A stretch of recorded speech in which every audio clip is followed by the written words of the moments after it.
നിങ്ങൾ അറിഞ്ഞോ എമ്പുരാൻ OTT റിലീസിനെ പറ്റി? Hello guys, welcome back. അപ്പോൾ എല്ലാവർക്കും നമ്മുടെ പുതിയൊരു കിടുക്കാച്ച് വീഡിയോയിലോട്ട് സ്വാഗതം. അപ്പോൾ ഇന്ന് ഞാൻ നിങ്ങളോട് പറയാനായിട്ട് പോകുന്നത് ഗൈസ് നമ്മുടെ എമ്പുരാന്റെ OTT റിലീസ് അപ്ഡേറ്റിനെ പറ്റിയാണ്. ഗൈസ് ആരും പ്രതീക്ഷിക്കാത്തൊരു ട്വിസ്റ്റാണ് ഗൈസ് ഇവിടെ നടന്നിരിക്കുന്നത്. ഞാൻ ഇന്നലെയാണ് ഈ ഒരു കാര്യം അറിയുന്നത്. ഒരുപാട് ആൾക്കാർ ഈ ഒരു എമ്പുരാന്റെ OTT റിലീസ് ആകാൻ വേണ്ടി ഗൈസ് കാത്തിരിക്കുകയാണ്. ഞാനും അതുപോലെ കാത്തിരിക്കുകയാണ്. കാരണം ഞാൻ ഈ ഒരു സിനിമ തിയേറ്ററിൽ പോയി കണ്ടിട്ടില്ല. എൻ്റെ ഒരു ഇതിൽ ഗൈസ് എനിക്ക് തോന്നുന്നത് ഞാൻ മാത്രമാണ് ഈ ഒരു സിനിമ തിയേറ്ററിൽ പോയി കാണാത്തതെന്നാണ്. കാര്യം എനിക്കറിയാവുന്ന ഗൈസ്, പേഴ്സണലി എനിക്ക് അറിയാവുന്നവരെല്ലാം ഈ ഒരു സിനിമ തിയേറ്ററിൽ പോയി കണ്ടിട്ടുണ്ട്. എനിക്ക് ഗൈസ് പോകാനായിട്ട് പറ്റിയില്ല. എനിക്ക് ആഗ്രഹം ഉണ്ടായിരുന്നു പോകണമെന്ന്, പക്ഷെ ചില കാരണങ്ങൾ മൂലം എനിക്ക് ഗൈസ് പോകാനായിട്ട് പറ്റിയില്ല.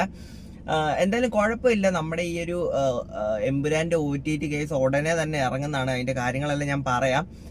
എന്തായാലും 260 കോടിക്ക് മേളിൽ കേസ് കളക്ഷൻ എടുത്തൊരു സിനിമയാണ് നമ്മുടെ ഈ ഒരു എമ്പുരാന്. ഞാൻ ആദ്യം വിചാരിച്ചത് ഈ ഒരു എമ്പുരാനൊക്കെ ഇറങ്ങുമ്പോഴത്തേന് ഏകദേശം ഒരു 6-7 മാസമൊക്കെ കഴിയുമെന്നാണ് ഞാൻ ആദ്യം വിചാരിച്ചത്. പക്ഷെ ഈ ഒരു ഡേറ്റ് വന്നപ്പം കേസ് ഞാൻ ശരിക്കും ഞെട്ടിപ്പോയി. ഇത്രയും പെട്ടെന്ന് നമ്മുടെ എമ്പുരാൻ റിലീസ് ആകാൻ പോകുവാണോ എന്ന്. എന്തായാലും സംഭവം കൊള്ളാം. എന്തായാലും ഇനി അത് റിലീസായിട്ട് നമ്മുടെ ജിയോ ഹോട്ട്സ്റ്റാർ ആണ് ഗൈസ് ഈ ഒരു എമ്പുരാൻ വാങ്ങിയിരിക്കുന്നത്. അപ്പോൾ അവരുടെ പ്ലാറ്റ്ഫോമിലായിരിക്കും നമ്മുടെ എമ്പുരാൻ ഇറങ്ങാനൊക്കെ പോകുന്നത്. എന്തായാലും ഉടനെ തന്നെ ഗൈസ് എനിക്ക് കാണണം. അപ്പോൾ നമ്മുടെ ഈ ഒരു എമ്പുരാൻ ഗൈസ് ഇറങ്ങുന്ന ഡേറ്റ് എന്ന് പറയുകയാണെങ്കിൽ ഏപ്രിൽ 24 അത് ഒഫീഷ്യലി അവർ പബ്ലിഷ് ചെയ്തിട്ടുണ്ട്. ഞാൻ ഇതുപോലത്തെ ഒരു വെബ്സൈറ്റിൽ ഞാൻ സിനിമാസ് ഒക്കെ മെയിൻലി ഗൈസ് ഞാൻ നോക്കുന്നത് ഏതൊക്കെ സിനിമ OTT റിലീസ് ആയിട്ടുണ്ടെന്നൊക്കെ ഞാൻ നോക്കുന്നത് ഞാൻ ഈ ഒരു വെബ്സൈറ്റിൽ കൂടാണ്.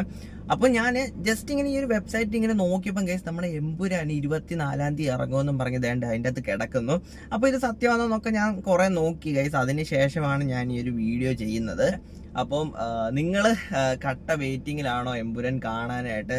ഞാൻ എന്തായാലും ഗൈസ് തിയേറ്ററിൽ പോയി കാണാത്തതുകൊണ്ട് ഞാൻ കട്ട വെയിറ്റിംഗ് ആണ് എമ്പുരാൻ കാണാനായിട്ട്. അപ്പോൾ ഇതുപോലത്തെ ഇൻഫോർമേറ്റീവ് വീഡിയോസും അതുപോലെ തന്നെ എന്റർടൈനിങ് വ്ളോഗ്സും ഒക്കെ നിങ്ങൾക്ക് കിട്ടാനായിട്ട് നമ്മുടെ ചാനൽ ഇതുവരെ സബ്സ്ക്രൈബ് ചെയ്തിട്ടില്ലെങ്കിൽ ഗൈസ് ജസ്റ്റ് ഒന്ന് സബ്സ്ക്രൈബ് ചെയ്യുക. സോ അടുത്തൊരു കിടക്കാച്ചി വീഡിയോ കാണാം. Bye guys.